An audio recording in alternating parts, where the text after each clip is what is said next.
Un cordial saludo, bienvenidos a este curso de Fundamentos de Metrología. Mi nombre, Alejandro Moreno, ingeniero mecánico de profesión, quien va a realizar esta tutoría. Bien, iniciemos revisando algunas definiciones aplicables con relación a la metrología. La metrología es la ciencia de las mediciones y sus aplicaciones. Estas definiciones van a ser tomadas a partir del documento BIM, Vocabulario Internacional de Metrología, que actualmente se encuentra en versión 2012. Primero, magnitud. Magnitud es una propiedad de un fenómeno, un cuerpo o una sustancia que puede expresarse cuantitativamente mediante un número y una referencia. El Sistema Internacional de Unidades reconoce las siguientes magnitudes: la longitud, la masa, el tiempo, la corriente eléctrica, la temperatura termodinámica, la cantidad de sustancia y la intensidad luminosa. Cada una de ellas contiene una unidad básica, que es la que utilizamos para cuantificar dicha magnitud. En el caso de la longitud, siendo tal vez la magnitud más comúnmente utilizada, la magnitud o la unidad básica es el metro, el cual se simboliza con la letra M minúscula. Para la masa utilizamos como unidad básica el kilogramo con las letras kg minúsculas. El tiempo tiene por unidad básica el segundo, simbolizado con la letra S minúscula. La corriente eléctrica se cuantifica a través del ampere o el amperio, cuyo símbolo es la letra A mayúscula. La temperatura termodinámica tiene por unidad básica al Kelvin, con un símbolo de la letra K mayúscula, la cantidad de sustancia al mol y la intensidad luminosa a la candela. Sin embargo, a partir de esas unidades básicas también encontramos otras unidades que son derivadas, las cuales se pueden utilizar para cuantificar estas magnitudes si el tamaño de la magnitud lo requiere. Es el caso con la longitud, donde unidades muy pequeñas o donde magnitudes muy pequeñas es preferible no utilizar el metro, sino utilizar magnitudes como por ejemplo el centímetro, el milímetro, el nanómetro, etc. Y en longitudes muy grandes es preferible utilizar el kilómetro u otras de mayor longitud. Cuando hablamos de metrología, inevitablemente tendremos que hablar de equipos de medición. Los equipos que son instrumentos utilizados para cuantificar esas magnitudes. Es así como vamos a arrancar este curso hablando de unas reglas o unas recomendaciones que se tiene al llevar a cabo la toma de mediciones. Primero, siempre hay que asegurarse de usar y sostener adecuadamente los equipos de medición. Las condiciones de uso e interpretación de las lecturas deberán seguirse de acuerdo con las recomendaciones del fabricante del instrumento. Es conveniente, antes de llevar a cabo cualquier medición, revisar las instrucciones, el manual, videos o información que se tiene acerca del instrumento para saber cómo se utiliza realmente y llevar a cabo una correcta interpretación de las mediciones. Al utilizar instrumentos que tengan partes móviles, el instrumento debe insertarse dentro o sobre la parte fija lentamente hasta lograr el adecuado tacto. Ese es el caso de instrumentos como por ejemplo un calibrador pie de rey o vernier, el cual tiene una parte móvil conocida como nonio, y esa parte móvil es recomendable que se mueva o se desplace alrededor de la parte fija lentamente. De esa manera evitamos forzar el equipo y evitamos daños en el mismo. Asimismo, siempre que se lleva a cabo una medición con este tipo de equipos, hay que evitar forzar el equipo demasiado. La medición debe hacerse apenas donde el equipo entre en contacto con la pieza. Eso puede causar el desgaste prematuro y daños irreversibles en el equipo. Cuando se está midiendo y se requiera ajustar los elementos del instrumento, siempre hacerlo con un ligero toque. Hay algunos instrumentos que se requiere o que es requerido realizar un pequeño toque para poder ajustarlo a la medida que se requiere. Es el caso del calibrador pie de rey o de los micrómetros. Cuando se esté midiendo, nunca hay que forzar el instrumento más allá de su trayecto normal. Hay que evitar fuerzas laterales en los vástagos. Asimismo, hay que evitar utilizar los equipos por encima del rango permitido. Es recomendable consultar las recomendaciones o el manual del equipo para no llevar al equipo a extremos por encima de su rango de medición, ya que esto podría generar errores irreversibles en el mismo. No hay que confiar en instrumentos que tengan rebabas, que tengan daños en la superficie de medición. Es mejor retirar estos instrumentos e identificarlos como equipo defectuoso. Más adelante hablaremos de qué debemos hacer con esos equipos que son categorizados como defectuosos al interior de nuestras empresas. No esperemos precisión en la medición de partes que estén sobrecalentadas o que estén a temperatura muy diferente a la normal del instrumento. Unas reglas con relación al cuidado de los equipos de medición se presentan a continuación. Procurar siempre seguir las recomendaciones del fabricante del instrumento en cuanto a cuidado, limpieza y mantenimiento. Siempre remover el polvo, suciedad u otras partículas extrañas del equipo y de la parte a ser medida antes de la medición. No colocar ni almacenar los equipos de medición metálicos sobre superficies metálicas o que estén en exposición a la luz directa del sol. Esto fomenta la oxidación y causa el sobrecalentamiento. Siempre proveer adecuados sitios para el almacenamiento de los instrumentos. En la medida de lo posible, utilizar o salvaguardar los equipos de medición en estantes con cajas de madera cubiertas por felpa o espuma que ocasionalmente es aceitada. Después de limpiar los instrumentos metálicos, como último paso usar un aceite ligero de máquina o un producto para prevenir la corrosión.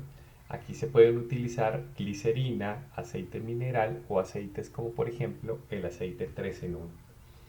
Los instrumentos siempre deben ser manejados con el cuidado especial. Cualquier abuso como dejarlo caer exige un inmediato examen visual para evidenciar si se han presentado daños y confirmar la exactitud del equipo. La mayoría de las de los indicadores tienen cristales plásticos que son irrompibles, pero en un accidente se pueden fracturar y permitir la entrada de polvo o suciedad. Los cristales que están dañados deben ser reemplazados inmediatamente. Para limpiar un cristal, utilizar un paño limpio y húmedo con jabón suave y secar completamente. Los indicadores digitales deben mantenerse lejos de la humedad. Los tableros digitales deben limpiarse con un paño limpio, suave y seco. A la primera indicación de problema, verificar o reemplazar las baterías del equipo de medición. Bien, sabemos que es importante asegurar que las mediciones que llevamos a cabo con nuestros equipos de medición sean confiables.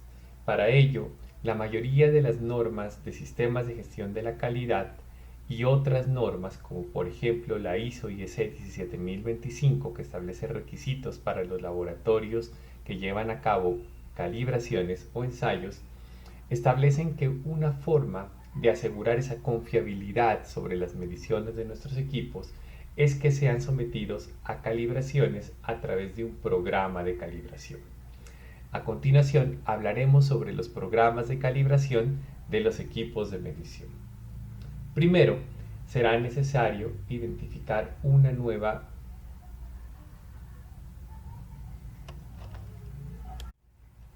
definición que será instrumento de medida o equipo de medición. Un equipo de medición es un dispositivo utilizado para realizar mediciones que puede estar solo o puede estar asociado a uno o a varios dispositivos suplementarios. Existen equipos de medición que por sí solo pueden llevar a cabo la medición, o en su caso algunos otros requieren de accesorios, periféricos o incluso la interconexión con otros equipos para poder captar los datos, captar las mediciones y transformarlos en un valor numérico. Un programa de calibración será entonces un documento que establecerá con qué frecuencia, es decir, cada cuánto se llevan a cabo las calibraciones a los equipos de medición. Esa es una pregunta habitual por parte de las organizaciones, considerando que la calibración en muchos casos es un servicio que se subcontrata con un proveedor externo y en la mayoría de los casos la calibración es bastante costosa. Por lo tanto, poder tener un equilibrio entre la frecuencia de calibración, la frecuencia con la cual vamos a subcontratar ese servicio y, por otro lado, la confiabilidad de las mediciones va a ser importante. Así, para establecer ese programa de calibración, entidades externas como ILAC han establecido documentos como por ejemplo la guía ILAC G24 que nos permite determinar con qué frecuencia se puede calibrar equipos de medición basándonos en criterios o en parámetros estadísticos y matemáticos. A tener en cuenta con el programa de calibración es que la recomendación dada por cada una de las normas que utilizamos dentro de nuestras organizaciones es que inicialmente los equipos sean calibrados para asegurar que las mediciones sean trazables a patrones nacionales o internacionales. Así se nos abre nuevamente la necesidad de hacer otro tipo de aclaraciones y son las que tienen que ver con la trazabilidad. ¿A qué se refiere este requisito o esta recomendación dada por las normatividades cuando nos exige que las mediciones sean trazables a patrones nacionales o internacionales? Nuevamente va a ser necesario tener en cuenta otra guía ILAC, en este caso el documento ILAC P10, conocido como la trazabilidad meteorológica o las políticas con relación a trazabilidad meteorológica, que para el caso de Colombia se ha adecuado por parte del Organismo Nacional de Acreditación de Colombia, ONAC, a través de su documento Criterios Específicos de Acreditación Trazabilidad Meteorológica CEA 3.0-02. Pero bueno, entremos en materia a explicar estos dos documentos ILAC y cómo esos dos documentos nos van a ayudar a establecer un programa de calibración de instrumentos de medición. Primero, cada instrumento de medición, que es un equipo que por sí solo puede llevar a cabo las mediciones o requiere de periféricos o accesorios para hacerlo, normalmente cuenta con un visor, con un display o con un indicador que nos va a mostrar una indicación. Esa indicación es el valor que proporciona el instrumento de medición en el cual se refleja el resultado de una medida. Todo instrumento de medición adicionalmente tiene una característica que es el rango de medición o intervalo de medición. El rango o intervalo corresponde al conjunto de valores de una misma naturaleza que se pueden medir con condiciones especificadas del equipo. Se expresa generalmente citando el valor inferior y el valor superior. Por ejemplo, un calibrador pie de rey normalmente puede tener un rango entre 0 y 15 centímetros o 0 y 150 milímetros, que sería exactamente igual. Estos 150 milímetros establece la medida más grande que puede tomarse con ese equipo de medición.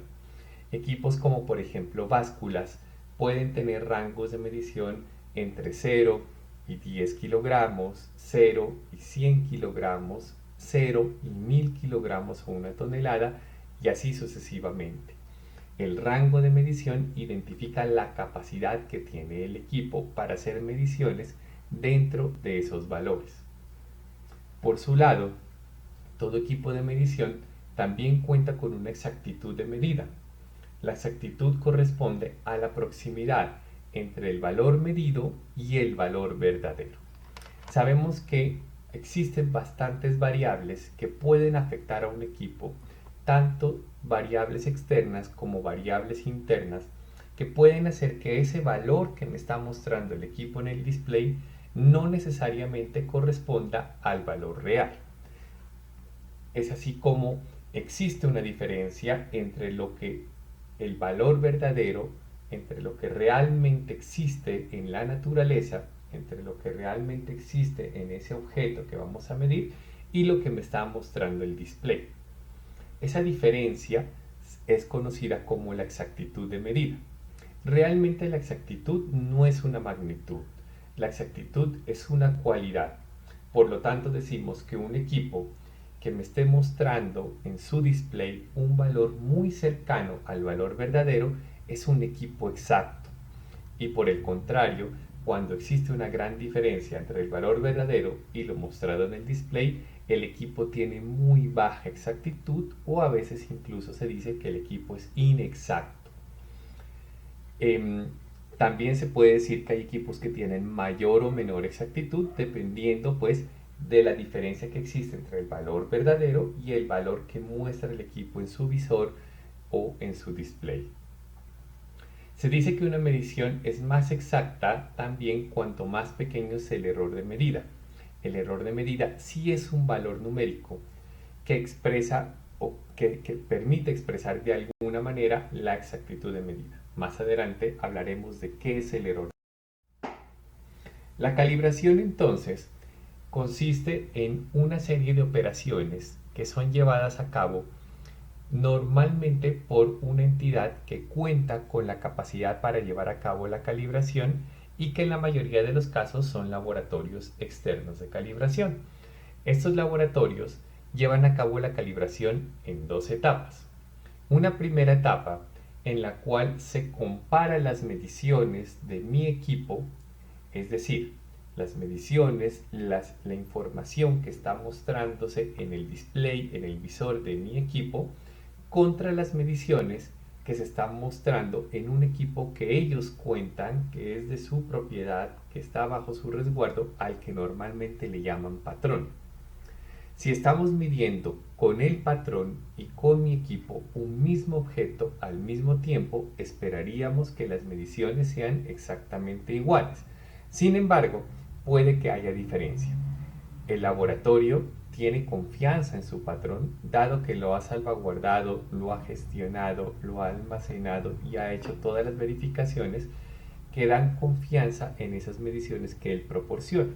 Así que, por lo tanto, comparar las mediciones de mi equipo con las mediciones que se están realizando con el patrón me permite identificar qué tan exacto es mi equipo o qué tan inexacto son sus mediciones. Veamos un ejemplo de cómo se llevaría a cabo esta primera etapa. Tenemos en pantalla un equipo que es comúnmente utilizado en las organizaciones, que es una balanza de precisión. Un ejercicio de calibración consiste en someter a la balanza a que por parte del laboratorio se van a utilizar masas patrón, las cuales tienen un valor reconocido. En el caso del ejemplo que vemos en pantalla, 10,00 kilogramos, y vamos a someter la balanza a ejercicios de pesaje con esas masas, esperando que el valor que aparezca en el indicador o en el display sea exactamente 10,00 kilogramos. Normalmente durante los ejercicios de calibración, esa medición no se hace una única vez, sino se hace varias veces con el objetivo de determinar no solo el error que tiene, sino también qué tan dispersos están los datos. Si hacemos este ejercicio más de una vez, podríamos encontrar resultados como los que vemos en pantalla. Una primera medición me arrojaría que al poner una masa de 10,00 kilogramos sobre la balanza, encontraríamos que el display se muestra 9,90. Una segunda medición nos va a mostrar 10,10, mientras que una tercera medición nos va mostrando 10,20. Si bien los valores son muy cercanos al 10,00, vemos que hay ciertas diferencias y que en algunos casos incluso la medición está por debajo y en otras por encima. El laboratorio hace este ejercicio varias veces. Esto con el objetivo de encontrar ahora sí el error de medida. ¿Qué es el error de medida? Va a ser la diferencia que se va encontrando entre cada una de estas mediciones y el valor conocido. Es la diferencia entre un valor medido de una magnitud y un valor de referencia, por ejemplo, el de un patrón de calibración. La diferencia que tiene el concepto de error de medida con el de exactitud es que la diferencia que se presenta aquí en el error de medida es entre las mediciones de mi equipo y las de un valor de referencia, que en este caso es un patrón, mientras que la exactitud es un concepto un poco más etéreo, es un concepto un poco más difícil de lograr, porque el error es la exactitud es la diferencia que existe entre las mediciones, entre lo que mide mi equipo y el valor verdadero. Va a ser imposible determinar un valor verdadero, pero podemos tener un valor muy aproximado al verdadero a través del error de medir. Bien, otras definiciones asociadas a la calibración son las de precisión, incertidumbre y ajuste. La precisión es la proximidad entre las indicaciones o los valores medidos obtenidos en mediciones repetidas de un mismo objeto o de objetos similares, bajo condiciones especificadas. Es habitual que la precisión de una medida se exprese numéricamente mediante medidas de dispersión. Es así como la precisión nos va a determinar qué tan dispersas son las medidas que se realizan por parte de un instrumento de medición en objetos iguales o similares. Cuanto más alejadas estén las medidas del valor real o del valor verdadero o del valor de referencia, vamos a decir que el objeto es menos preciso, que nuestro equipo de medición es menos preciso. Mientras que si las medidas son muy cercanas, están entre ellas muy cerca, entonces podemos decir que el objeto es más preciso. La incertidumbre de medida es un parámetro no negativo que caracteriza la dispersión de los valores atribuidos a un objeto que se mide.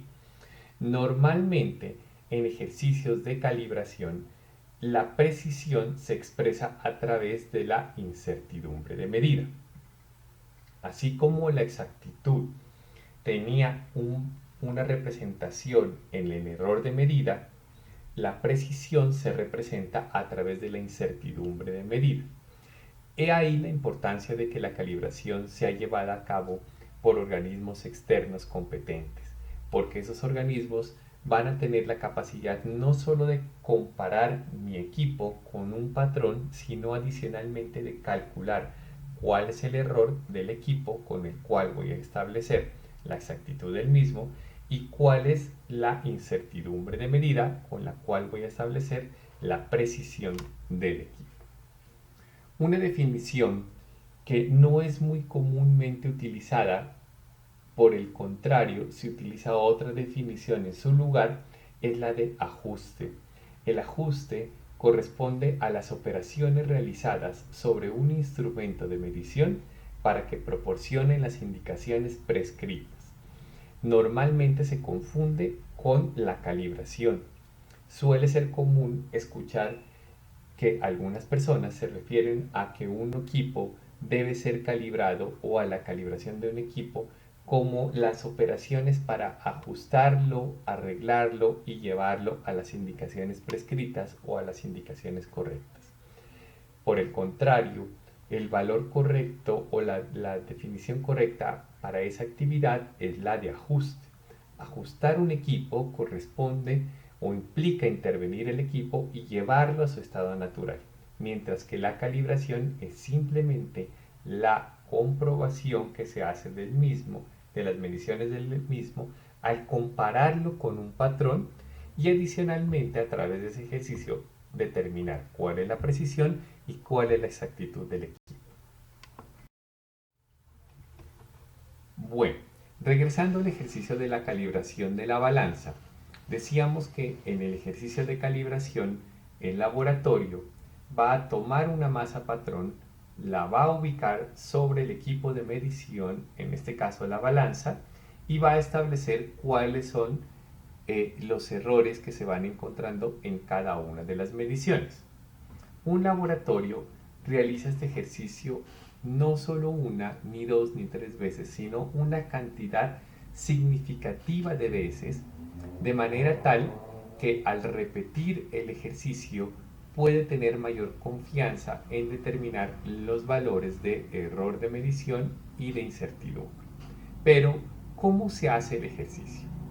Tenemos aquí en pantalla, a manera de ejemplo, un plano cartesiano que nos está mostrando, por un lado, en el eje horizontal o el eje de las X, una serie de valores cercanos al 10,00, que es el valor de referencia que tiene nuestra masa patrón. Y en el eje de las Y vamos a graficar el número de veces que se muestra el valor en el display. Es así como si en una primera medida, cuando el laboratorio pone la masa en el display y en el display se encuentra, por ejemplo, el valor 10,10, el laboratorio en este plano cartesiano va a colocar o dibujar un puntico en el valor de 10,10. Una nueva medición nos arrojaría que, por ejemplo, en el display se está observando el valor de 10,09, por lo tanto vamos a dibujar un puntico en 10,09. ¿Qué pasará si se vuelve a repetir en el display en una tercera medición el valor de 10,10? Pasará lo que vemos en pantalla. El puntico se colocará por encima del valor inicial, de manera tal que estamos demostrando a través de este plano cartesiano que una vez entre las 4 mediciones que se han hecho, la primera vez, o una vez más bien, se encontró en el display el valor de 10,09, dos veces el valor de 10,10 y una tercera vez el valor de 10,11, o una cuarta vez el valor de 10,11. Así seguimos realizando el ejercicio varias veces, de manera tal que poco a poco vamos encontrando que hay un patrón. En este caso, el patrón que se repite es que continuamente o de forma más continua el valor que se muestra en el display es el de 10,10.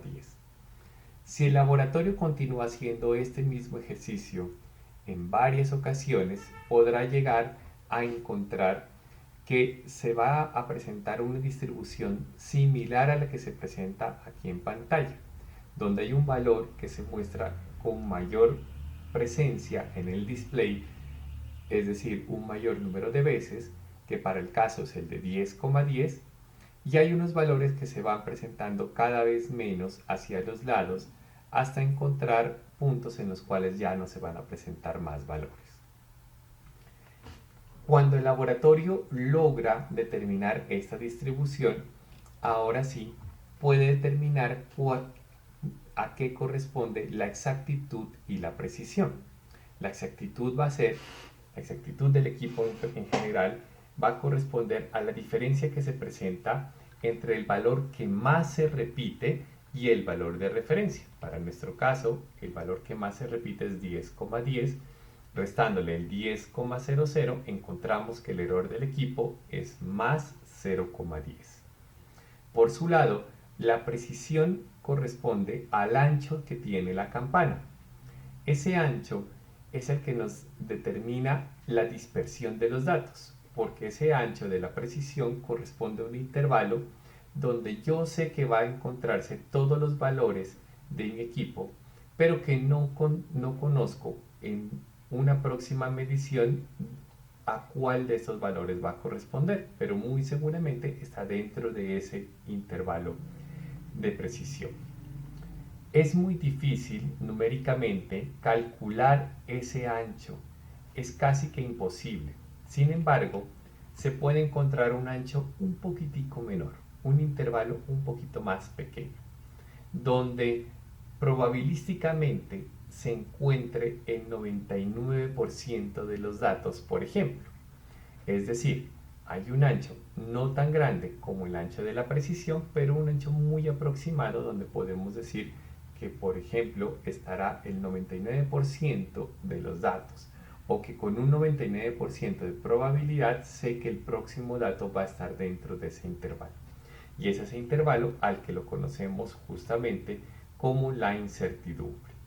Para nuestro caso, la incertidumbre será un intervalo que se expresa desde el valor negativo hasta el valor positivo, es decir, desde la mitad de la campana, cuánto me tengo que ir hacia atrás en negativo, cuánto me tengo que ir hacia adelante en positivo. Menos 0,02 para este caso en negativo, más 0,02 hacia la derecha. El símbolo negativo o positivo solo implica la dirección hacia la cual me estoy moviendo. Normalmente la incertidumbre se expresa como un intervalo, en este caso como más o menos 0,02. Pero si quisiera preguntarme cuál es el dato más alejado del valor real o del valor de referencia que tendrá mi equipo de medición cuando yo peso o cuando yo pongo la masa de 10,00, la forma de encontrar ese dato más alejado será justamente al valor de referencia, sumarle el error, con lo cual me encontraré ya en la mitad de la campana, y adicionalmente voy a sumarle el intervalo de la incertidumbre. Para mi caso en particular, el dato más alejado será de 10,00 más 0,10 más 0,02, es decir, 10,12 será el dato más alejado que podré encontrar en el display cuando yo ponga encima de la balanza una masa de 10,00.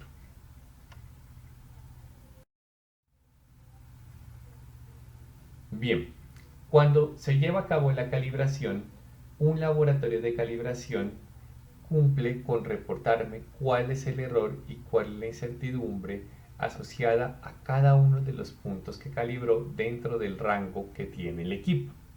En nuestro caso, si estamos calibrando una balanza que tiene capacidad de 0 a 100 kilogramos, por ejemplo, es común que el laboratorio seleccione rangos, por ejemplo, de 10 en 10, es decir, puntos de calibración de 10 kilogramos, 20 kilogramos, 30, 40, 50, 60, 70, 80, 90 y finalmente 100.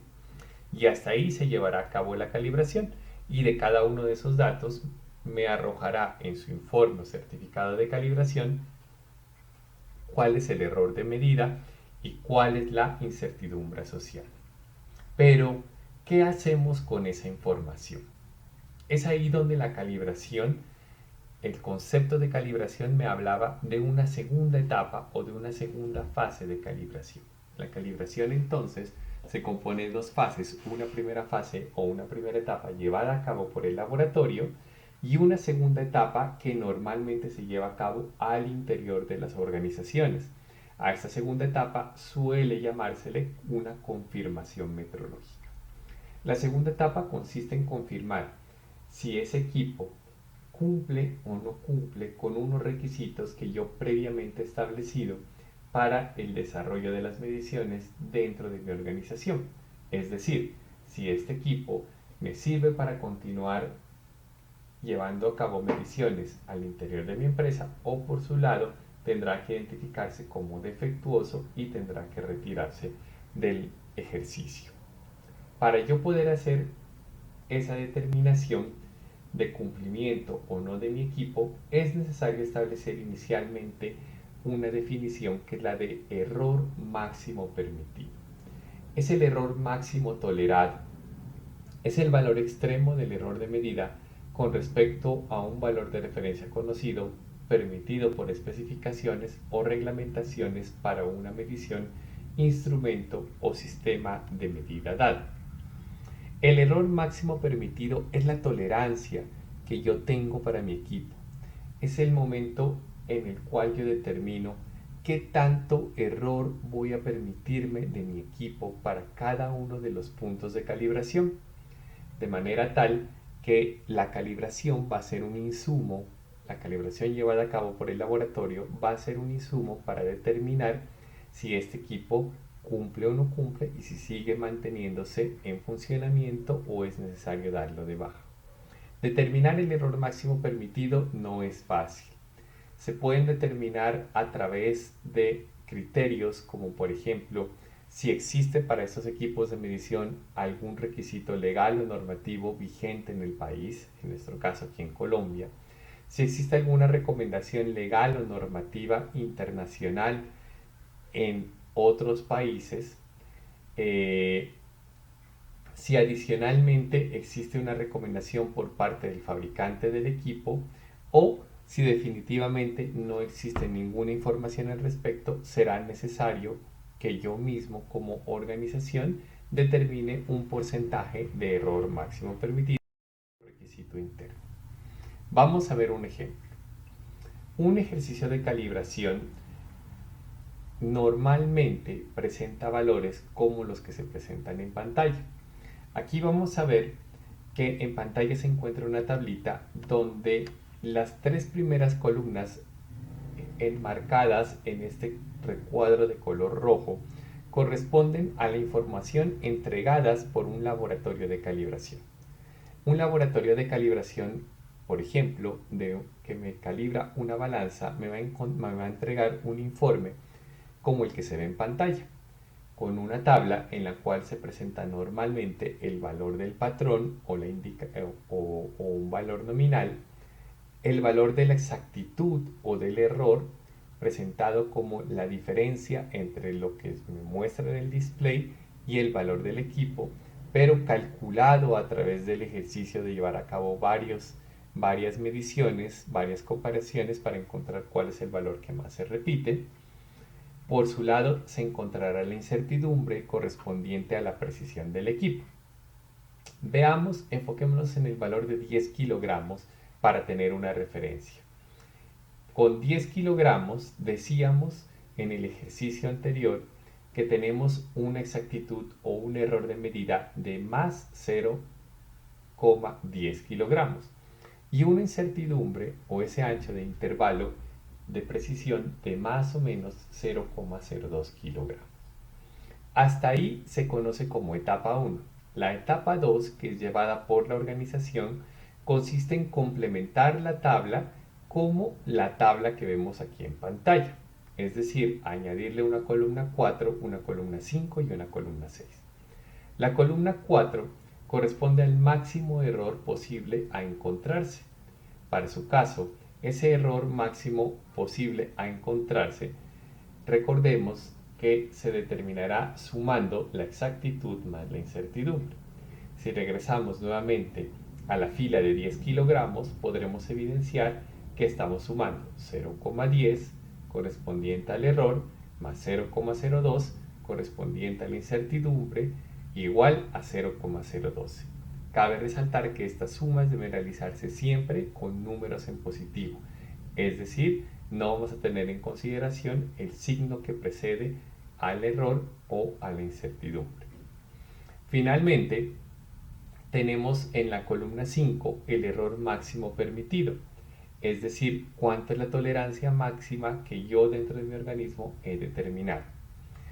Pueden determinarse errores máximos permitidos como el 2%, el 5%, el 10%, etcétera, dependiendo de ese grado de precisión y de exactitud que requiero para mis mediciones. Algunas normativas nacionales e internacionales recomiendan saltarse entre precisiones del 0,1 al 1%, posteriormente al 4% y luego al 5%. Para este caso vamos a utilizar una precisión del 2% que hemos considerado que es conveniente. Es decir, es necesario en este punto calcular cuánto es el 2% de cada uno de los datos del patrón. Nuevamente, si regresamos a la columna de 10 kilogramos, el 2% corresponde a 0,20 kilogramos. Y en la última columna de 20 kilogramos, el 2% corresponde a 0,40 kilogramos.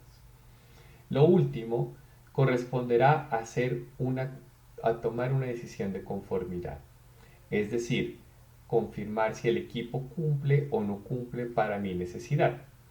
Tenemos este parámetro. Cumple cuando la suma del error más la incertidumbre es menor que el error máximo permitido. Es decir, que el resultado de la columna 4 es menor que lo que se presenta en la columna 5. Y no cumple si la suma de la exactitud más la incertidumbre es mayor que lo que se presenta en la columna 5. Vamos a ver dos ejemplos. El primer ejemplo está en 10 kilogramos. Hemos hecho la suma del error más incertidumbre, es decir, 0,10 más 0,02. Resultado 0,12. Lo comparamos contra el error máximo permitido que corresponde al 2% de 10 kilogramos. Para mi caso, me pregunto, 0,12 es menor que 0,20, dado que el resultado es afirmativo, podemos decir que cumple. En el último caso, 0,41, que es la suma de 0,39 el error, más 0,02 la incertidumbre, es decir, la 0,41 es menor que 0,40, 0,40 siendo el 2% de 20 kilogramos, en este caso no es menor, por lo tanto el equipo no cumple.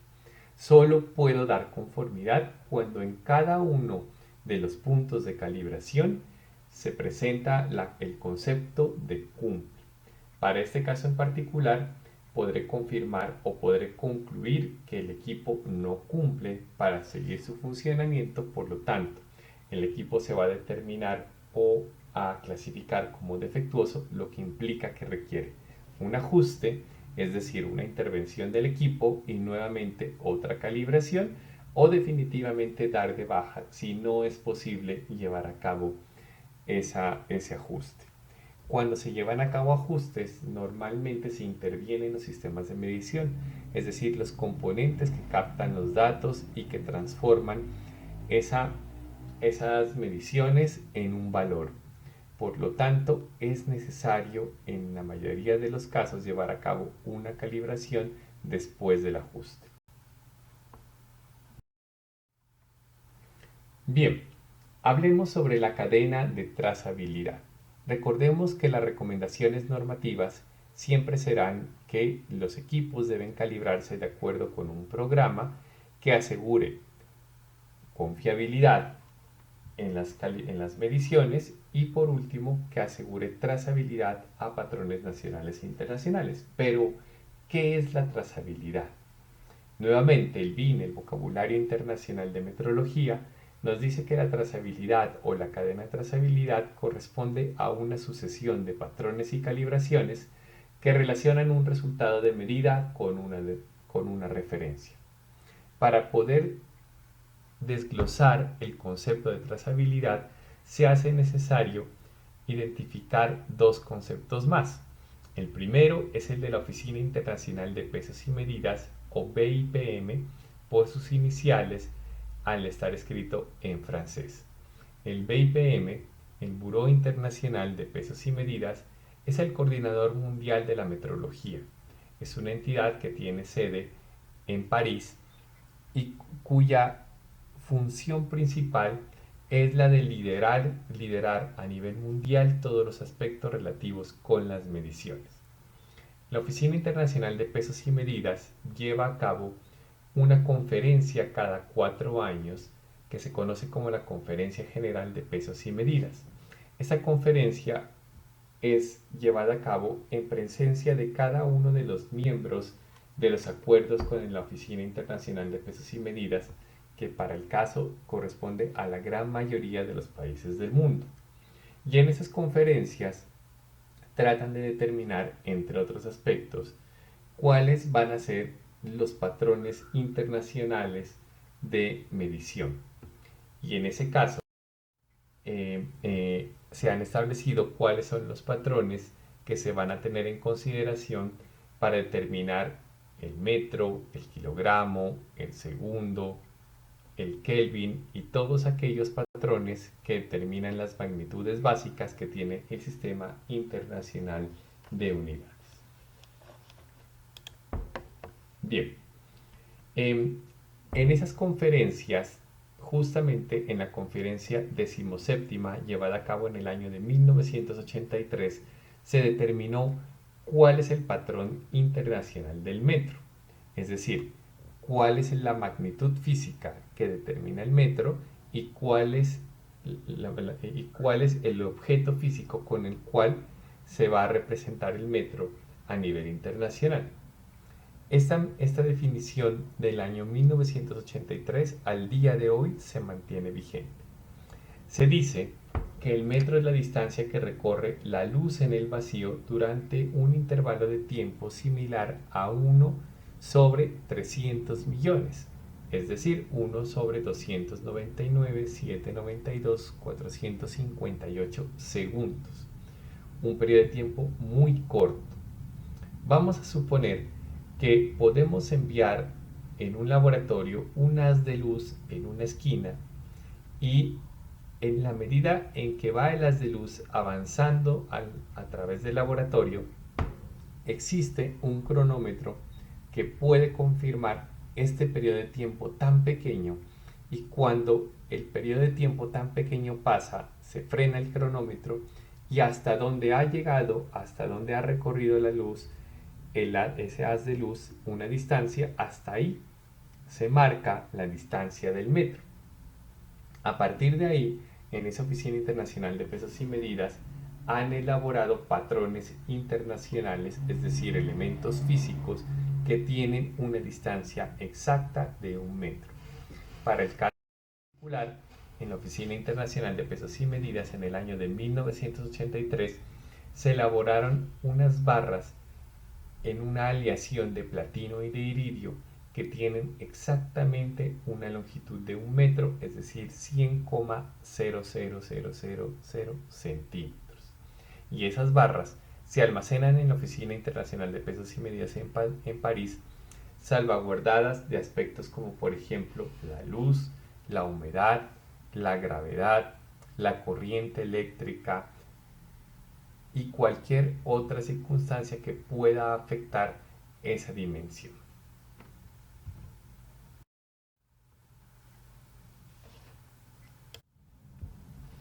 El concepto de medición, establecido en el vocabulario internacional de medidas, el vocabulario internacional de metrología, nos dice que la medición es un proceso que consiste en ver cuántas veces un patrón está contenido en lo que se desea medir. Es decir, que bajo ese concepto, si yo quisiera medir algo cotidiano, como por ejemplo el ancho de una vía, tendría que solicitar el patrón de longitud, que es esta barra de platino y iridio, que tiene una distancia igual a la distancia que recorre un haz de luz en el vacío en un periodo de tiempo de 1 sobre 300 millones de segundos, y tendría la posibilidad de tomar la barra y empezar a ver cuántas veces esa barra de platino y iridio se ubica en el ancho de la vía. Para mi caso en particular, vamos a suponer que tengo en mis manos esa barra de aleación platino-iridio, la pongo en el piso de la vía y digo, aquí hay 1 metro, una barra de metro, aquí hay 2 metros, 3 metros y finalmente 4 metros, por lo tanto el ancho de la vía mide 4 metros. Pero en el sentido práctico, ¿será que ese ejercicio es posible desarrollarse? Evidentemente no. Las barras de platino y iridio y todos los demás patrones se salvaguardan de una forma que no tienen contacto con agentes externos que la puedan afectar, y solo es permitido el acceso a estos equipos o a estos patrones por parte de entidades especializadas. Es ahí donde entra la trazabilidad. Recordemos, tenemos nuestras barras de platino y iridio y queremos que nos la presten para poder medir el ancho de la vía. No es posible hacerlo por parte nuestra, pero sí hay entidades que tienen acceso justamente a esas barras de platino y iridio.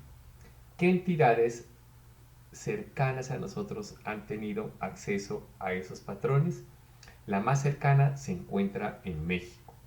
En México se encuentra ubicado el CENAM, que es el Instituto Nacional de Metrología de México. El CENAM firmó un acuerdo de reconocimiento mutuo con el Comité Internacional de Pesos y Medidas. Es decir, el CENAM firma un acuerdo mediante el cual las mediciones llevadas a cabo por el CENAM son reconocidas por parte del Instituto de la Oficina Internacional de Pesos y Medidas, así como el patrón del CENAM es reconocido también, y viceversa. Ese reconocimiento, esa firma de ese acuerdo de reconocimiento se logra después de un gran esfuerzo por parte del Instituto Nacional de Metrología de México, adecuaciones, adquisiciones, implementando políticas que le permiten tener dicho reconocimiento. Para el caso en particular, en México se creó un patrón que es un láser estabilizado, que es aquel que estamos viendo en pantalla. Este equipo tiene la posibilidad a través de un haz de luz de reflejar o de enviar un haz de luz a una distancia exactamente igual a 1 metro. Las personas de CENAM llevaron su equipo hasta París con el objetivo de calibrar su equipo, es decir, de que ese láser sea calibrado utilizando como patrón las barras de platino y iridio. La Oficina Internacional de Pesos y Medidas, por su parte, hizo el ejercicio de la calibración y encontró, por ejemplo, que ese metro no estaba midiendo precisamente, ese láser estabilizado no estaba midiendo precisamente 100 milímetros, sino 100,01. ¿Significa que el láser no está funcionando bien? No. Significa que tiene un error, pero que conozco ese error. El error va a ser de 0,1.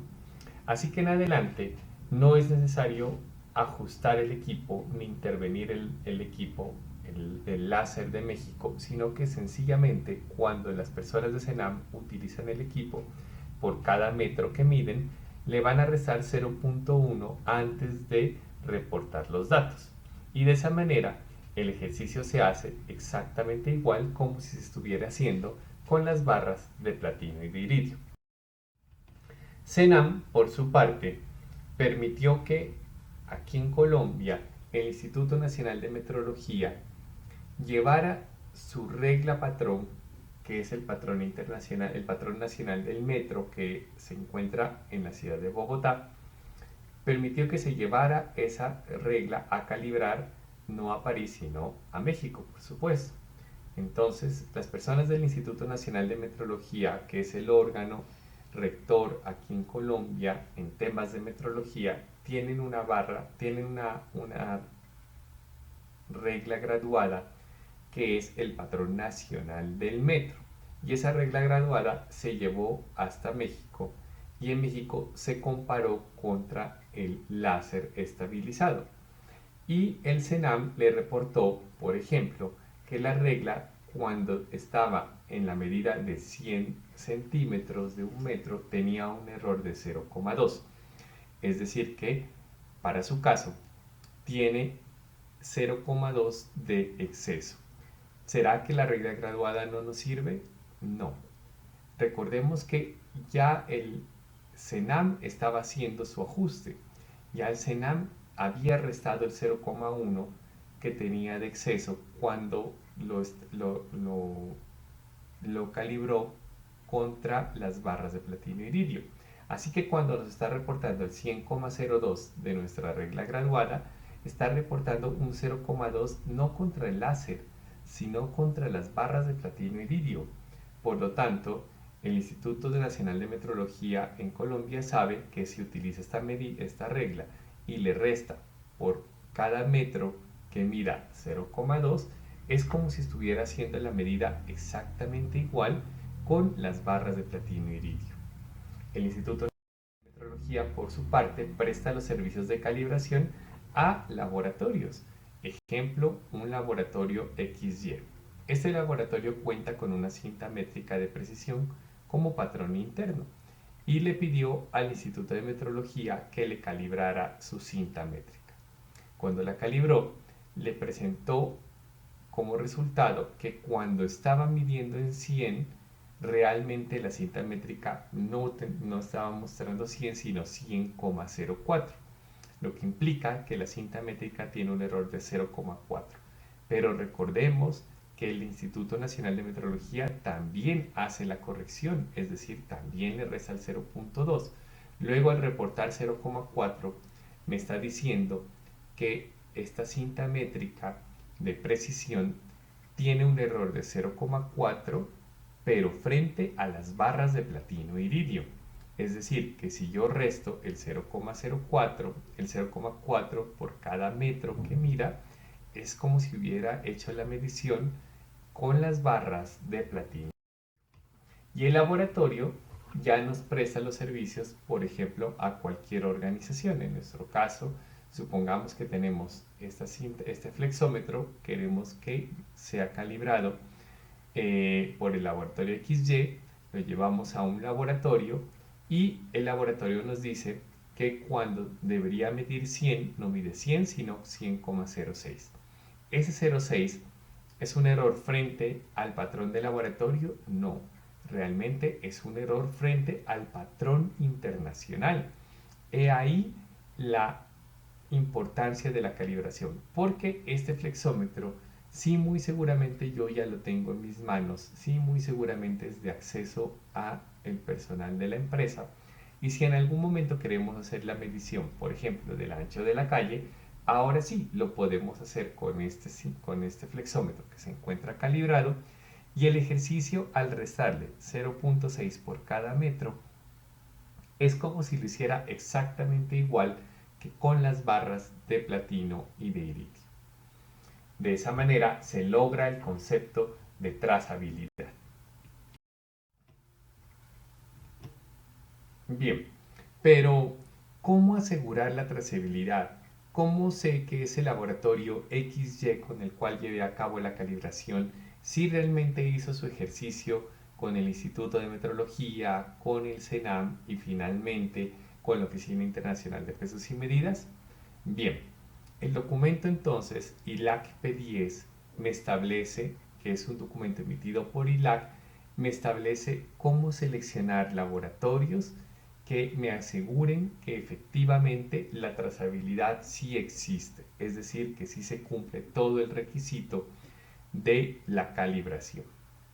El documento ILAC P10, que es un documento emitido por un organismo internacional que se conoce como ILAC, que recordemos aquí en Colombia fue adaptado por el Organismo Nacional de Acreditación de Colombia, ONAC, a través de su documento CEA 3.0-02, dice lo mismo. Dice lo siguiente: cuando se requiere trazabilidad metrológica de las mediciones, ONAC reconoce la trazabilidad metrológica al sistema internacional de los resultados de medición a través de Ruta 1, Institutos Nacionales de Metrología, cubiertos por el Acuerdo de Reconocimiento Mutuo del Comité Internacional de Pesos y Medidas, o Ruta 2, laboratorios de calibración acreditados por organismos de acreditación firmantes de acuerdos de reconocimiento mutuo multilaterales con ILAC o con IAAC. Para Colombia, el directorio de acreditaciones se encuentra en la página web www.onac.org.co. Desglosemos rutas.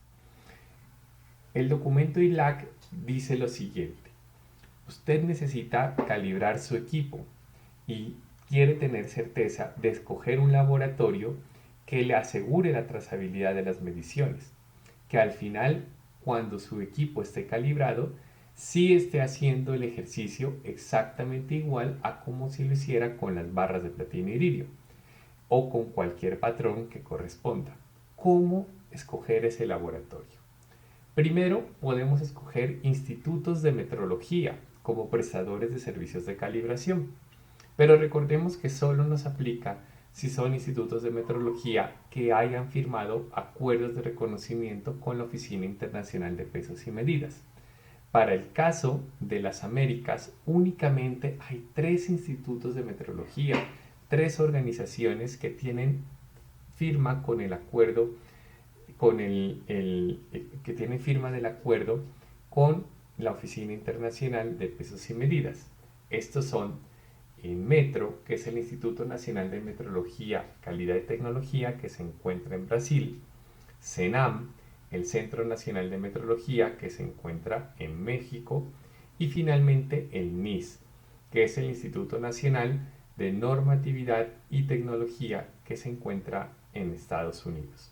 Así que, si yo deseo calibrar, puedo solicitar la calibración con estos 3 organismos, con estas 3 entidades.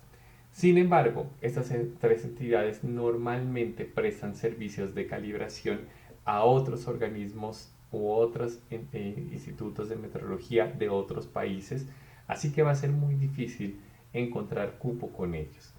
Lo más recomendable es utilizar la ruta 2.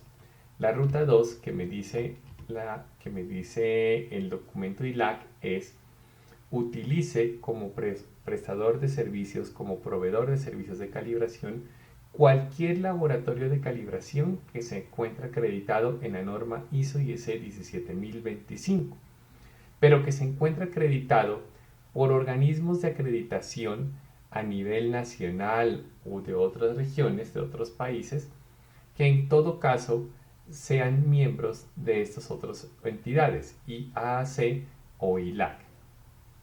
En pocas palabras, para facilitar un poco el entendimiento, es importante que seleccionemos laboratorios que hayan sido acreditados por entidades como ONAC en el caso de Colombia, EMA como el caso de México, INACAL en Perú o SAE en el caso de Ecuador.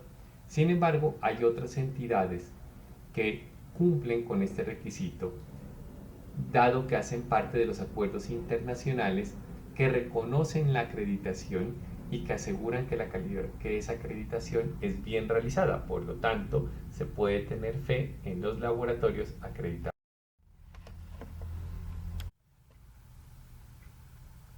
Estas tres entidades son acuerdos de reconocimiento multilateral entre organismos de acreditación. IAF es una entidad a nivel internacional que se encarga de reconocer a los acreditadores de organismos de certificación de sistemas de gestión, de certificación de productos y certificación de personas. Por su parte, ILAC es una cooperación internacional de acreditación de laboratorios que reconoce a acreditadores de laboratorios de ensayos, laboratorios de calibración y organismos de inspección. Y, por su lado, IAAC es una cooperación interamericana de acreditación regional que reconoce a todos los acreditadores de las Américas. ¿Cómo entender más fácilmente el papel de estos organismos en el país y en cualquier país en particular para poder hacer la selección del laboratorio? Si pudiéramos tener un organigrama de la calidad a nivel internacional, tendríamos en la parte superior a estas tres entidades: IAF, ILAC e IAAC. Estas tres entidades se encargan de reconocer el trabajo llevado a cabo por acreditadores, como por ejemplo ANAP, que es un acreditador muy reconocido en Estados Unidos, ONAC, que es el Organismo Nacional de Acreditación de Colombia, y EMA, que es la entidad mexicana de acreditación. Pero no solo reconocen a estos tres acreditadores, sino que realmente hacen la tarea de reconocer, de auditar y verificar que cada país a nivel mundial cuente con un acreditador que cumpla con los estándares para estar dentro de estos acuerdos de reconocimiento multilateral. Por su parte, los acreditadores, como es el caso en Colombia, ONAC, son entidades que se encargan de reconocer a los laboratorios, de hacer auditorías y reconocer a los laboratorios de ensayos, a los laboratorios de calibración y a otros organismos muy relacionados con las actividades de las empresas, como por ejemplo a los organismos de certificación de producto o a los organismos de certificación de sistemas de gestión. Entidades como ONAC llevan a cabo auditorías a estos organismos para confirmar que los organismos llevan a cabo bien su trabajo, llevan a cabo su labor dentro de su competencia técnica. Entidades como ONAC revisan el trabajo de los laboratorios de ensayos y confirman que el trabajo se ha desarrollado bajo la norma internacional ISO IEC 17025. O también revisan a laboratorios de calibración y confirman que las actividades de calibración son desarrolladas también bajo la norma ISO IEC 17025. Estas entidades también se encargan de auditar a organismos de certificaciones de productos y los auditan en dos normas, en la norma ISO IEC 17067 e ISO IEC 17065, para llevar a cabo las actividades de certificación de producto. Y finalmente auditan a empresas como son, por ejemplo, a organismos de certificación de sistemas de gestión y lo auditan bajo los requisitos de la norma ISO IEC 17021, para confirmar que las actividades de auditoría y de certificación de sistemas de gestión son realizadas correctamente. Es así como la ruta 2 establece entonces que si yo deseo escoger un laboratorio de calibración para que calibre mis equipos y deseo tener confianza en ellos, debo escoger laboratorios de calibración que hayan implementado la norma internacional ISO/IEC 17025, que hayan sido auditados o reconocidos por entidades como ONAC, ANAP, EMA u otras entidades, y que adicionalmente esas entidades, es decir, ANAP, ONAC o EMA, estén reconocidas actualmente por esos acuerdos de reconocimiento de IAF, ILAC o IAAC. Bien, actualmente ONAC hace parte de estos acuerdos, de los 3 acuerdos, por lo tanto, podemos tener confianza en que si escogemos un laboratorio acreditado aquí en Colombia por ONAC, entonces podemos con plena confianza escoger ese laboratorio para que lleve a cabo nuestra calibración y los resultados serán trazables a patrones nacionales o internacionales.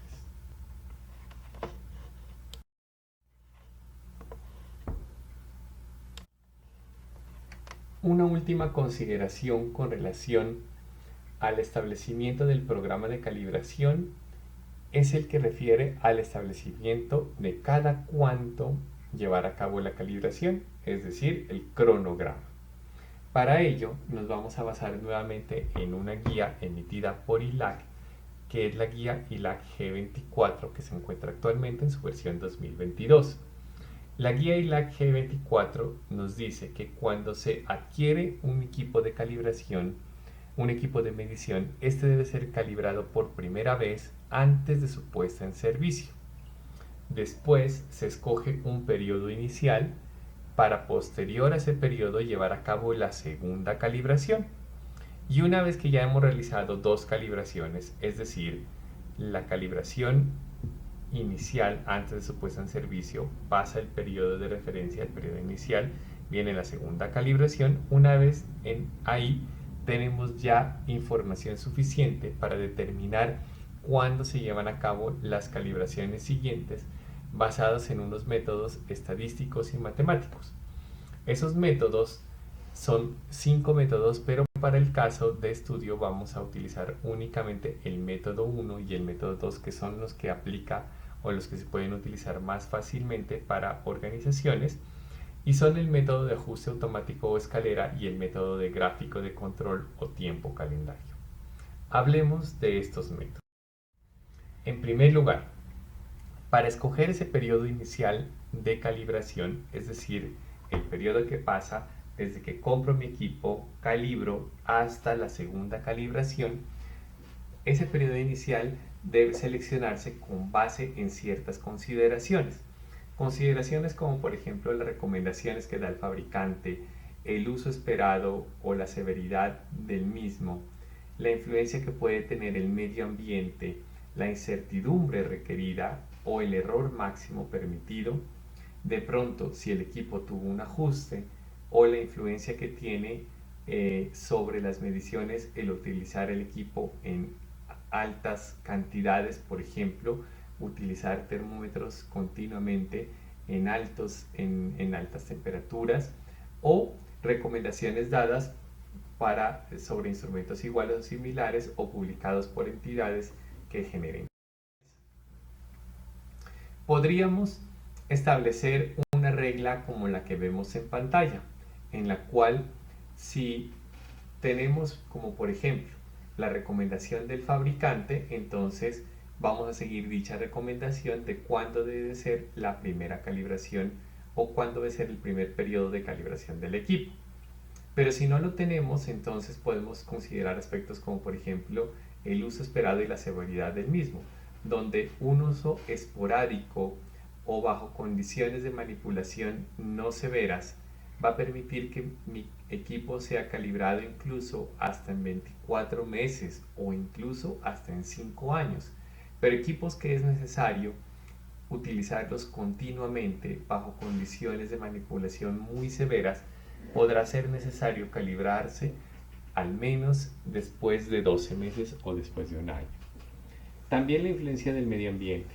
Hay equipos que se someten continuamente a su uso en condiciones de alta humedad o de exposición continua al sol, o donde el medio ambiente puede tener sus afectaciones. En ese caso, será recomendable que la primera calibración se lleve a cabo 12 meses después de haberse puesto en servicio el equipo. Recordemos que en todo caso, siempre antes de ponerse en servicio se calibra, o si realmente se utiliza en condiciones un poco más controladas, podríamos utilizar un parámetro de 24 meses. Es complejo determinar con base en la incertidumbre o el error máximo permitido, a menos que los equipos estén cubiertos bajo normativa o bajo reglamentación legal. Esto es más factible encontrarlo en organismos que se encargan de hacer verificación del cumplimiento de reglamentaciones a nivel nacional e internacional. Por lo tanto, no vamos a tener en cuenta estos criterios para el caso. Tampoco vamos a tener en cuenta criterios como por ejemplo el ajuste del equipo, entendiendo que cuando se ajusta el equipo es necesario llevar a cabo una nueva calibración, o cuando haya efectos en donde el uso del equipo en altas cantidades lo pueda deteriorar o lo pueda dañar, porque normalmente en equipos como los que utilizamos en nuestras organizaciones, las mediciones se hacen controladas y no se someten a situaciones tan extremas. Podemos utilizar el siguiente criterio, que es datos recopilados por instituciones de renombre, instituciones confiables y publicadas. Para el caso en particular, estamos presentando en pantalla una tabla obtenida a partir de una publicación llevada a cabo en el año 2004, que se encuentra actualmente publicada en la página web de CENAM, del Centro Nacional de Metrología de México, donde en el año 2004 se lleva a cabo un simposio de metrología y la organización Metas y Metrólogos Asociados publica esta recopilación de datos para determinar el intervalo inicial de calibración. Aquí vemos que esta organización hace una recomendación de cuánto tiempo debe pasar desde que mi equipo entra en servicio hasta el momento en el cual se lleva a cabo la segunda calibración. Y esas recomendaciones la da dependiendo del tipo de equipo. Equipos como por ejemplo las balanzas o las cintas métricas tienen recomendaciones diferentes.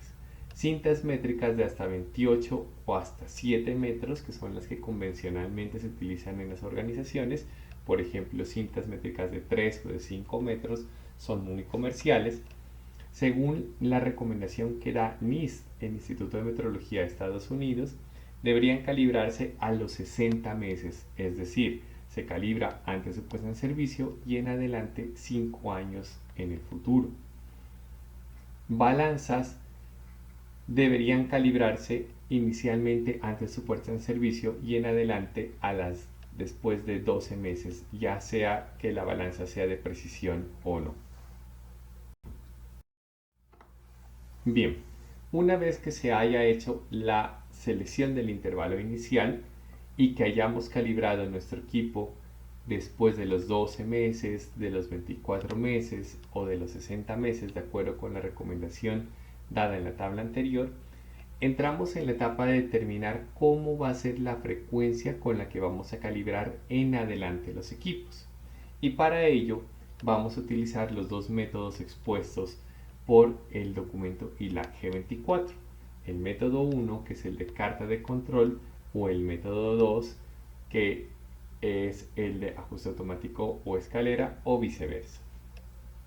Bien, para explicar estos métodos va a ser necesario inicialmente poner en pantalla un ejemplo, que es el de un tipo de equipo que es comúnmente utilizado en las organizaciones, con el cual vamos a hacer todo el ejercicio y que nos va a permitir entender más fácilmente lo que está definido en la guía ILAC G24. Este equipo se conoce como un manómetro tipo Bourdon. Y el manómetro tipo Bourdon es un equipo que se utiliza para medir presión de un fluido. Un equipo que funciona con una carátula, como la que vemos en pantalla, una carátula o reloj. Y esa carátula presenta los valores mínimo y máximo que puede medir. Para el caso en particular, el equipo nos dice que puede medir internamente desde 0 o en la carátula interna de 0 a 4 kilogramos por centímetro cuadrado y externamente de 0 hasta 57 libras por pulgada cuadrada, es decir, el sistema inglés, libras por pulgada cuadrada o PSI. Este equipo normalmente tiene una aguja la cual sube o baja dependiendo de la intensidad de presión que se inyecta sobre en el vástago que está en la parte inferior. Si pudiésemos ver esquemáticamente cómo funciona el equipo, al desarmar un equipo encontraríamos una serie de mecanismos como los que se ven en la gráfica de la derecha, donde el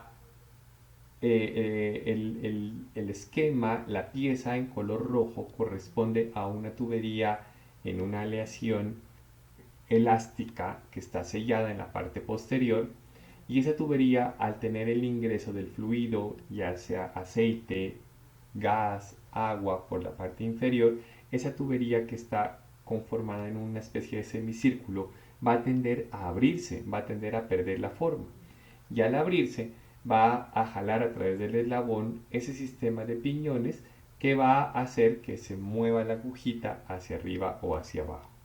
Con el paso del tiempo, esos piñones se van desgastando o el vástago se va flexionando, o puede ser también que la tubería vaya perdiendo forma.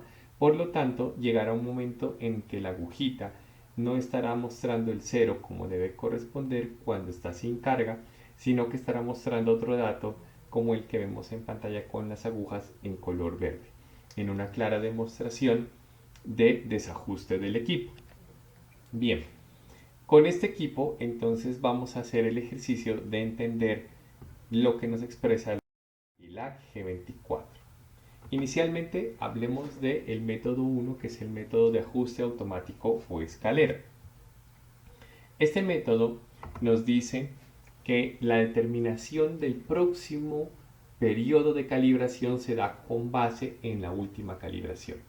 Es decir, que cada vez que hemos calibrado un equipo podemos saber cuándo se llevará a cabo la próxima calibración. Bien, tenemos en este plano cartesiano dibujado el error frente al tiempo. El error correspondiente al error que muestra el equipo en los certificados de calibración y el tiempo expresado en años calendario. Cada una de las líneas verticales punteadas que aparecen en color gris corresponde al periodo de tiempo de un año. Esta línea de color azul horizontal va a expresar el error máximo permitido, que se ha determinado con anticipación a el desarrollo de las calibraciones. Bien, recordemos que la calibración inicial se lleva a cabo antes de su puesta en servicio, y va a ser importante para este método que determinemos intervalos del error máximo permitido. Por ejemplo, el 33% del error máximo permitido, el 66% del error máximo permitido y finalmente el error máximo permitido. Por ejemplo, si mi error máximo permitido corresponde a 6 PSI, entonces podremos decir que el 33% será 2 PSI, el 66% será 4 PSI y el error máximo permitido será finalmente los 6 PSI o libras por pulgada cuadrada. Esta información debe determinarse con anticipación. Es necesario determinar estos intervalos previo a llevar a cabo la calibración. Ahora bien, tenemos nuestra calibración inicial o calibración 0 que se lleva a cabo con el equipo nuevo antes de su puesta en servicio, donde normalmente los errores que se presentan están en 0. Dejamos pasar un periodo de tiempo que va a ser el que haya recomendado el ejercicio anteriormente visto. Por ejemplo, el que haya recomendado Cenan puede ser un periodo de tiempo de un año, que va a ser nuestro periodo de referencia. Después del periodo de un año, ahí se lleva a cabo la calibración 1. Cuando tenemos la calibración 1, nos damos cuenta que ya en ese tiempo, después de un año, la agujita ya no se encuentra en cero, por lo tanto, tiene el equipo un error. Pero el error todavía está muy por debajo del error máximo permitido. Si vemos el dibujo que se encuentra en la parte derecha, estamos graficando en color verde hasta dónde está llegando el error, y el error todavía está muy alejado del error máximo permitido. Ahora bien, aquí podemos proponernos una regla. La regla puede ser la siguiente. Si al realizar la calibración el error se encuentra entre el 0 y el 33% del error máximo permitido, entonces voy a duplicar el periodo inicial de referencia. Como vamos a duplicar el intervalo inicial de referencia, entonces la próxima calibración se realizaría 2 años después de esta calibración. Y es lo que ocurre acá.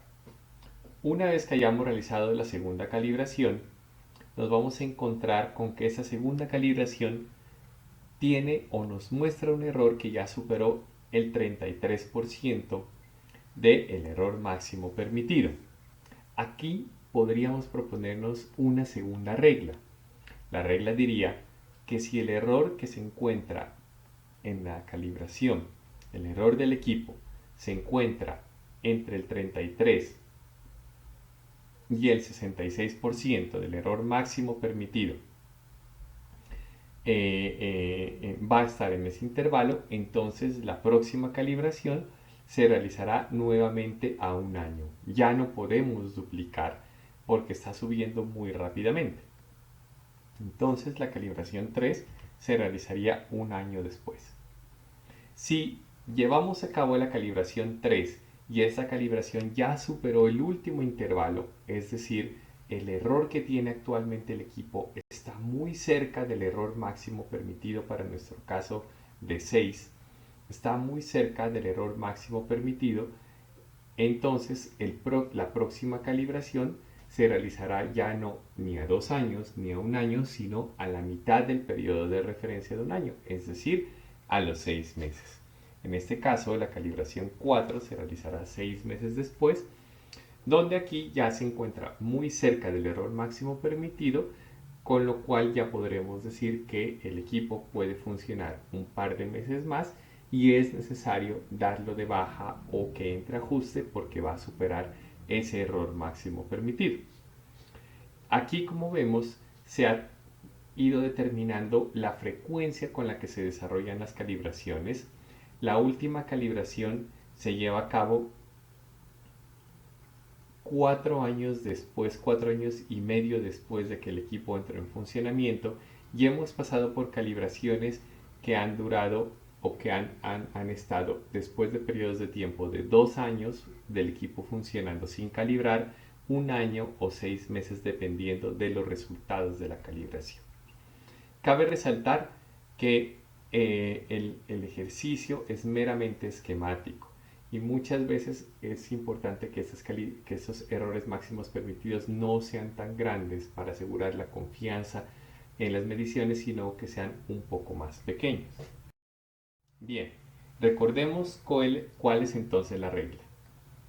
De arriba para abajo, si el porcentaje de error en el error máximo permitido está inferior o es menor al 33%, puedo duplicar el periodo a 2 años. Si está entre el 33 y el 66%, voy a mantener en el periodo de referencia de un año, o si el porcentaje de error es superior al 66% del error máximo permitido, reduzco el periodo a la mitad, es decir, lo llevo a solo 6 meses. Es importante tener claro que este ejercicio se debe realizar para cada uno de los puntos de calibración. Si calibré mi balanza en 0, en 10, en 20, en 30, en 40, 50, cada uno de esos equipos debe tener estos puntos deberá tener su propio seguimiento para determinar cuándo se lleva a cabo la siguiente calibración. Y el periodo que yo escoja será el más crítico. Es decir, por ejemplo, si en 10 kilogramos me da que el periodo será de 2 años, pero en 20 kilogramos el periodo de calibración me da únicamente un año, la calibración se realizará dentro de un año, que será el periodo más crítico, el menor. El método 2 es el método de gráfico de control o carta de control. Siguiendo el ejemplo con nuestro mismo equipo, con nuestro manómetro tipo Bourdon, tenemos nuevamente la gráfica de error con relación al tiempo y nuevamente tendremos nuestro error máximo permitido. Este ejercicio es un poco más técnico que el anterior, dado que requiere el manejo de datos, el manejo de información y su manejo estadístico.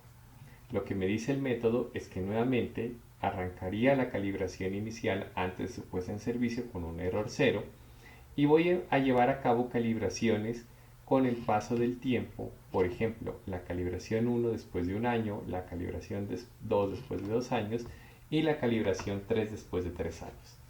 Ya teniendo al menos 3 calibraciones, para el caso en particular tendríamos realmente 4 calibraciones contando la calibración inicial, yo podría estimar o podría inferir cómo va a ser el incremento del error con el paso del tiempo. Aquí parecería ser completamente lineal, por lo cual establezco una línea de tendencia y determino cuándo se alcanza el error máximo permitido. Pero es muy riesgoso calibrar justo cuando se alcanza el error máximo permitido. Por eso uno debería establecer un factor de seguridad. Por ejemplo, determinar cuándo se alcanza un 80% del error máximo permitido. Y en ese punto llevar a cabo la próxima calibración, es decir, la calibración número 4. En ese orden de ideas, estaría evitando realizar 2 calibraciones, que son las que corresponden a las líneas punteadas verticales que no están acompañadas pues del ejercicio de la calibración, con lo cual estaría ahorrando dinero en la calibración y llevando a cabo el ejercicio basado en un concepto técnico que me asegure la confiabilidad en el ejercicio de la medición. En este concepto de gráfico de control o carta de control introduce el concepto de deriva. La deriva es la variación continua o incremental de una indicación a lo largo del tiempo, es decir, el incremento del error a lo largo del tiempo, debida a variaciones de las características meteorológicas de un instrumento de medida. En la medida en que va aumentando el tiempo, va aumentando también el error. Y esa función mediante la cual se establece cómo va incrementando el error con el paso del tiempo, se lo conoce como la deriva del equipo. En términos un poco más matemáticos, la deriva va a corresponder a la pendiente de la línea de tendencia, es decir, de la línea punteada en color negro que se ve en pantalla.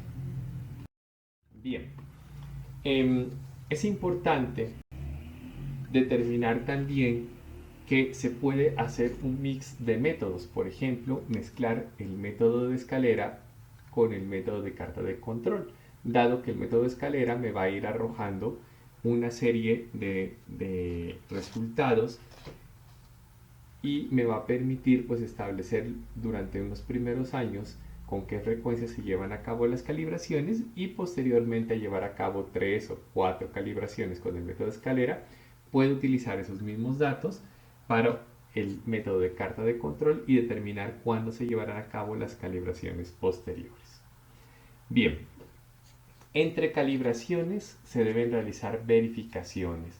Las verificaciones normalmente son internas y son ejercicios similares a la calibración, pero que se desarrollan internamente y con menor rigor, y cuyo objetivo es confirmar que entre calibraciones el equipo sigue midiendo de forma correcta. Cuando se llevan a cabo estas verificaciones internas, se deben seguir las siguientes recomendaciones. Primero, realizar la actividad entre calibraciones, al menos una vez entre calibración y calibración, actividad que se llevará a cabo en la mitad del periodo entre dichas calibraciones. Por ejemplo, si vamos a llevar a cabo calibraciones cada año, las verificaciones se van a realizar en esos 6 meses posteriores a la calibración.